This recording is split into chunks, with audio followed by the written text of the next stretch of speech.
When he visits the East Texas Freedom Colony, Michael Strahan gets to reunite with long-lost cousins. Co-anchor Michael Strahan and his mother Louise traveled to Shankleville, Texas, with ABC News and the 10 Million Names Project on Friday's episode of Good Morning America to finally meet their long-lost relatives. GoodMorningAmerica.com claims that Strahan's heritage may be traced to those who were born as slaves. Following their release at the end of the Civil War, they established an independent black community. According to 10 Million Names head historian Kendra Field, Ph.D., there is fantastic story within Michael Strahan's family history that was passed down mostly through oral tradition about how it is that James and Winnie Schenkel were reunited in Texas. Michael Strahan was able to connect with that community all these years later thanks to the power of genealogy and family history. Founded by formerly enslaved men, women, and children, these communities were safe havens for many from the broader experience of the Jim Crow era, she continued. The hunt for Strahan's forebears started a few years ago, and after evaluating the information, the 10 Million Names Project, which aims to reclaim the history of the 10 million Americans who were held as slaves and their descendants, found that Strahan has Shankleville ancestry. Their investigation into Strahan's past was also featured on Finding Your Roots on PBS. Strahan felt compelled by that realization to find out more about his family's history. Strahan and Louise met up with their long-lost cousins Laretha Clay, Stephanie Franklin, Billy White, and Philip White while they were in the East Texas hamlet.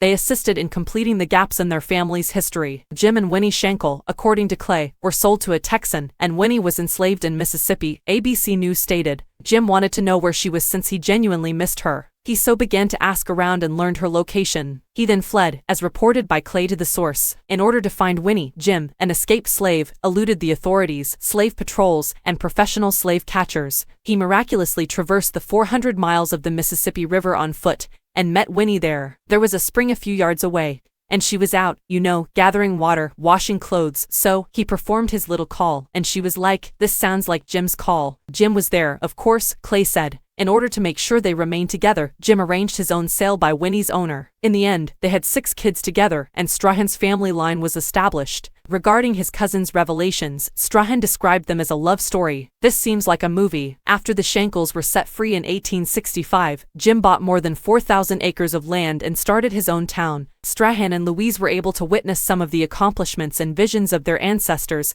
as the village flourished. They also went to the nearby cemetery to see the gravestones of Winnie and Jim. While there, Strahan spotted a well-known name on a grave marker. Abe, his gramps, was there. Strahan stated of the revelation, "I never had the chance to meet him," calling it mind-blowing.